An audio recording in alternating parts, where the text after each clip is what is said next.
Bonjour les amis, aujourd'hui je vais parler dans cette nouvelle vidéo d'une ligne de transmission. Alors la simulation d'une ligne de transmission avec un logiciel très populaire utilisé pour les simulations des lignes de transmission, c'est le logiciel LTSpace. Donc avant de passer à la simulation, je vous donne ce schéma là. Alors on a une ligne de transmission, comme vous voyez, avec une impédance interne Z0 est égale à 50 ohms.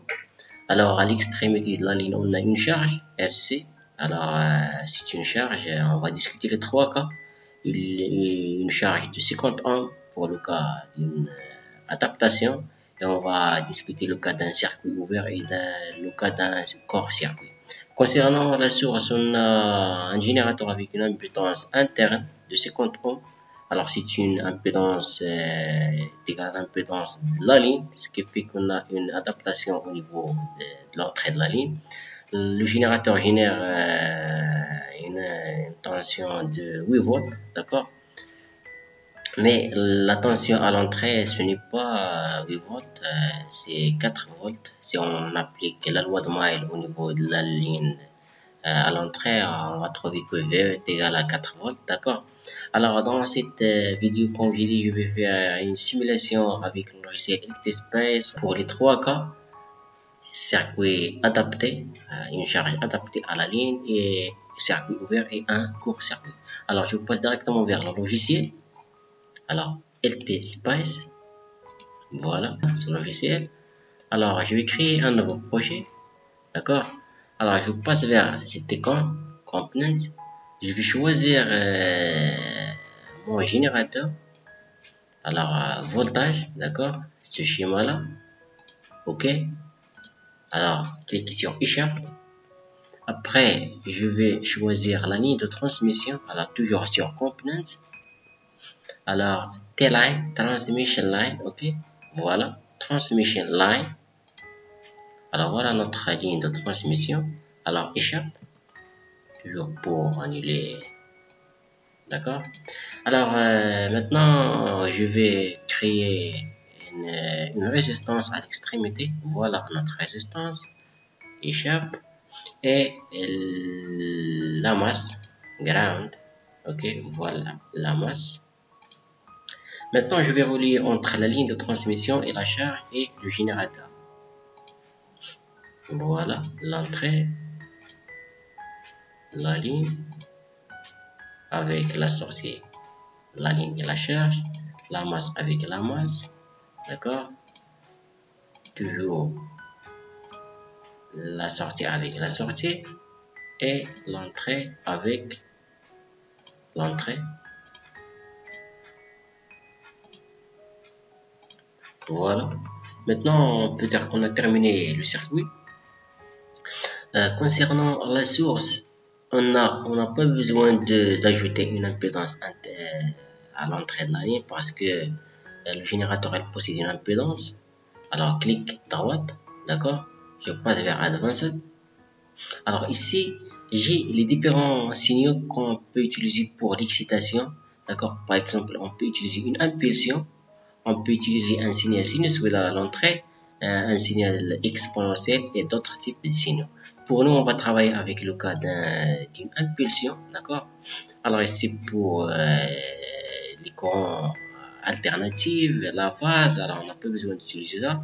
Alors on a une impédance par défaut utilisée, on peut dire c'est une impédance interne du générateur, donc c'est pas la peine d'ajouter une impédance à l'extrémité en série avec le générateur. Donc je passe directement ici, série résistance. Donc je vais donner une résistance de 50 ohms. D'accord? Concernant la tension qu'on va utiliser, V initial sera 0 volts, V1 sera, on peut dire 8 volts. D'accord? À l'entrée, c'est 8 volts, comme j'ai dit précédemment. T delay, on prend 0 secondes. T-rise, on prend 0,1 nanoseconde N. Et pour nanoseconde, pour T-fall aussi 0,1 nanoseconde. Voilà. T1, on prend 100 nanosecondes. D'accord? 100 nanosecondes. C'est la largeur. Et la période de notre signal, alors il va apparaître après, par exemple, 2 microsecondes. D'accord? 2 microsecondes. Alors, c'est la période. C'est bon? Alors, on a une résistance série de 50 ohms et on a la tension aussi 8 volts. D'accord? Alors, ce sont les paramètres qu'on a besoin pour cette impulsion. Alors, OK. D'accord? Voilà. Alors, concernant la ligne de transmission, clic droit aussi. Alors, on a le temps de propagation ici. On a le temps de propagation. Alors, on prend pour le temps de propagation, on prend par exemple 200 nanosecondes, 200 ns, d'accord? C'est-à-dire nanosecondes. Alors, l'impédance, 50 ohms. Alors, pourquoi? Si je prends TD est égal à 200 nanosecondes, alors on a le temps de propagation pour une ligne de transmission, c'est 2 fois 10 à la puissance 8 mètres par seconde, d'accord? Alors, la vitesse de la lumière dans le vide, c'est 3 fois 10 à la puissance 8, mais pour un diélectrique, on prend 2 fois 10 à la puissance 8 mètres par seconde. Donc, ce qui fait que si j'ai le temps de propagation et la vitesse, je peux déduire la longueur de la ligne. Alors, la longueur de la ligne, dans ce cas, c'est presque 40 mètres, d'accord? Voilà. Concernant la résistance de la charge, alors la résistance de la charge, on le met RC, d'accord? Alors concernant la valeur de cette impédance, on prend le premier cas, 50 ohms. On a une adaptation, d'accord? Alors 50 ohms pour la charge, 50 ohms pour la ligne de transmission et 50 ohms pour le générateur, d'accord? Alors je vais définir l'entrée de la ligne et la sortie pour visualiser les signaux à l'entrée et à la sortie de la ligne. Donc je passe vers LabelNet. Alors je vais choisir Input et je le mets VE, c'est-à-dire V entrée. V entrée sera ici, c'est V à l'entrée. Je vais choisir V sortie, Output, VS, d'accord? Alors c'est à l'extrémité, voilà, VS. Alors j'ai une tension à l'entrée de la ligne et une tension à la sortie de la ligne. Alors j'ai besoin de déclarer l'entrée et la sortie pour savoir où je veux visualiser mon signal au niveau de la ligne, d'accord? Alors presque les paramètres qu'on a besoin pour cette simulation, on a un générateur, on a une ligne et on a une charge à l'extrémité. Alors je vais lancer la simulation. Alors on a un message qui apparaît. Alors le temps d'arrêt, par exemple, on prend 3 microsecondes, puisque la période c'est 2 microsecondes, alors on prend 3 microsecondes. Le temps pour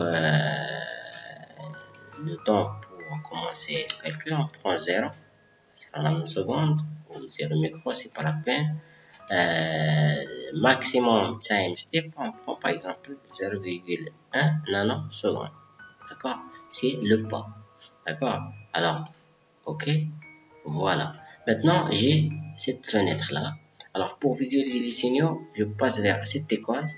Voilà. Alors, je vais visualiser le signal d'entrée. Alors, je clique sur le signal d'entrée VE et contrôle et le signal de sortie. D'accord? Alors, ici, d'autres paramètres, par exemple, le courant au niveau de la charge, le courant V1 de la source et d'autres courants. Donc, moi, je suis intéressé par le signal d'entrée et le signal de sortie des tensions. Alors, ok, voilà. Alors, je vais agrandir la fenêtre. Alors, comme vous voyez, alors le signal d'entrée, c'est le signal en couleur verte, d'accord? Et le signal de sortie, VS, c'est le signal en couleur bleue.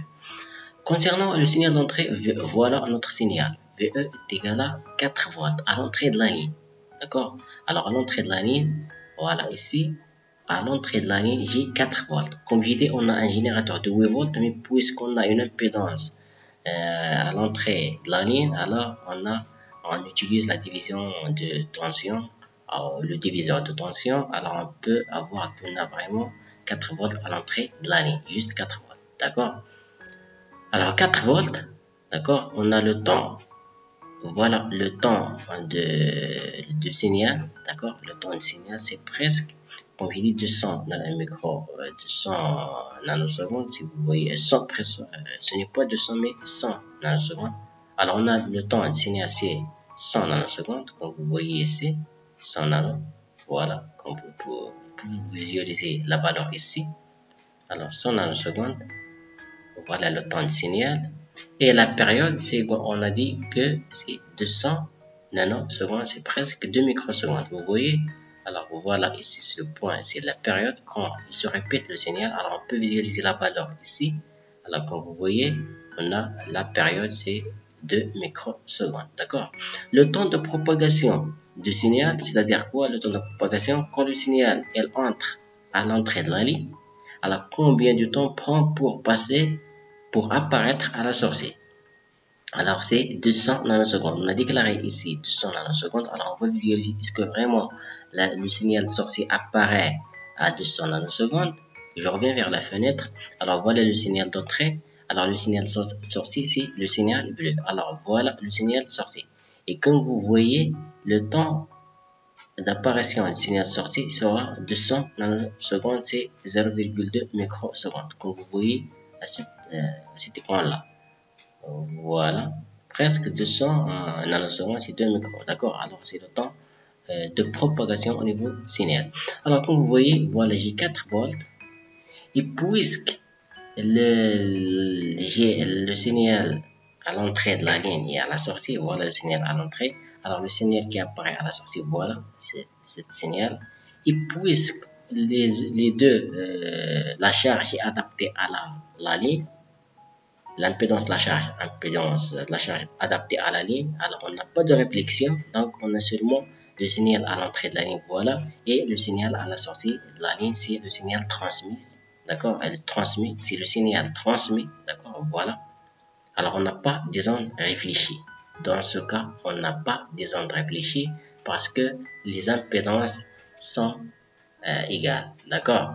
Alors c'est le cas d'une ligne de transmission adaptée. Alors après, comme je dis, après 2 microsecondes, il apparaît le signal. Alors c'est la période. Et la même chose, on a un signal à l'entrée de la ligne et un signal à la sortie de la ligne après le temps de propagation au niveau de la ligne. Maintenant, je reviens vers... alors on peut discuter un autre cas.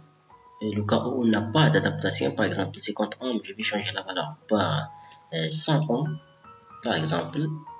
Voilà, je vais lancer la simulation et on observe est-ce qu'on a des ondes réfléchies ou non. Voilà, et comme vous voyez, je reviens vers la fenêtre. Alors j'ai le signal d'entrée, j'ai le signal sorti en couleur bleue. Voilà le signal d'entrée, toujours 4 volts. Et le signal sorti, puisqu'on n'a pas une charge adaptée à la ligne, alors l'onde réfléchie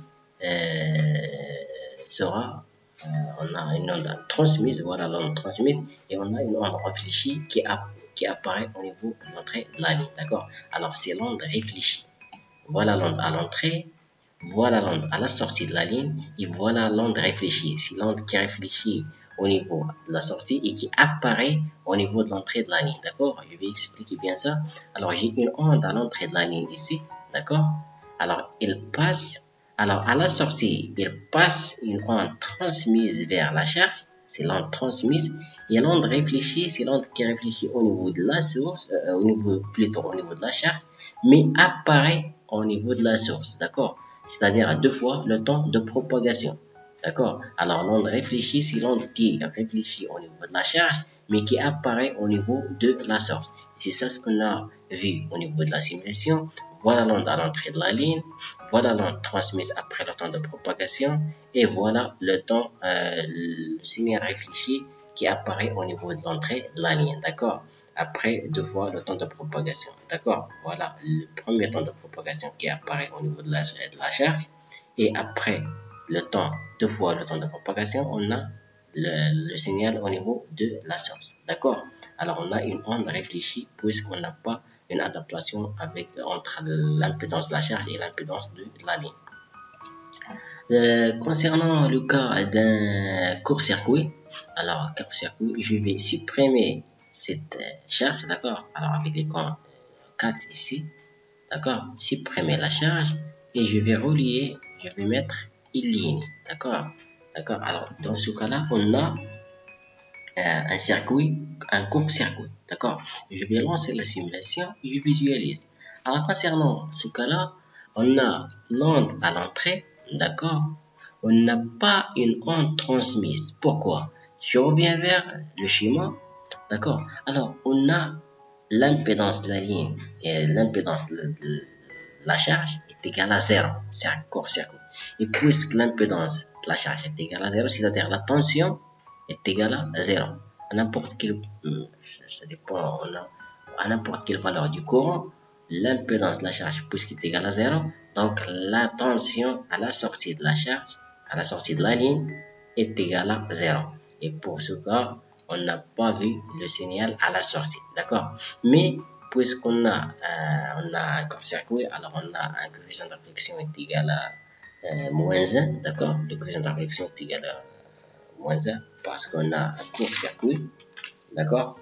Alors, le coefficient de réflexion est égal à moins 1, alors l'onde réfléchie est égale à, on multiplie l'onde transmise et l'onde à l'entrée par moins 1, on trouve l'onde réfléchie, d'accord? Alors, puisqu'on a un court-circuit, d'accord? Alors, l'onde réfléchie est égale à moins 1, alors on multiplie, le coefficient de réflexion est égal à moins 1, ce qui fait que l'onde réfléchie sera l'inverse de l'onde à l'entrée, d'accord? Alors ça, pour le cas d'un circuit, d'un court-circuit, d'accord?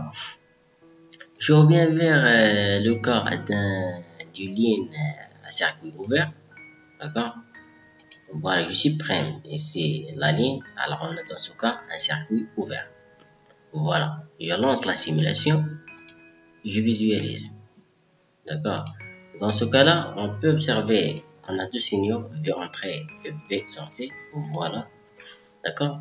Alors on a dans ce cas-là, voilà V à l'entrée, et on a une onde transmise deux fois l'onde réfléchie, d'accord? Deux fois l'onde, ce n'est pas réfléchi, mais deux fois l'onde à l'entrée, d'accord? Alors on a 4 volts fois 2 est égal à 8 volts, d'accord? Transmission. Et on a, après le temps de propagation deux fois, il apparaît une onde réfléchie qui apparaît à l'entrée de la ligne, d'accord? Qui apparaît à l'entrée de la ligne. Alors on a une transmission, on a un signal à l'entrée de la ligne, voilà, le premier cas. Après le temps de propagation, il apparaît un signal transmis au niveau de la charge, voilà, en couleur bleue. Et on a un signal réfléchi qui apparaît à l'entrée de la ligne, d'accord? C'est le signal en couleur verte. La deuxième impulsion en couleur verte, d'accord? Alors qui apparaît au niveau de l'entrée de la ligne, d'accord? Alors, c'est ça, on peut dire les quatre cas. Court-circuit, circuit ouvert, une adaptation et une charge n'est pas adaptée.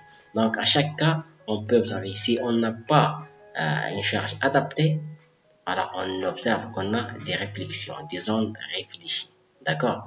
La même chose si on change l'impédance de l'entrée du générateur. Par exemple, je vais changer ici, au lieu de 50 ohms, je mets 75 ohms par exemple. D'accord? Alors, quand je lance la simulation, je vais observer qu'on a des ondes réfléchies. D'accord?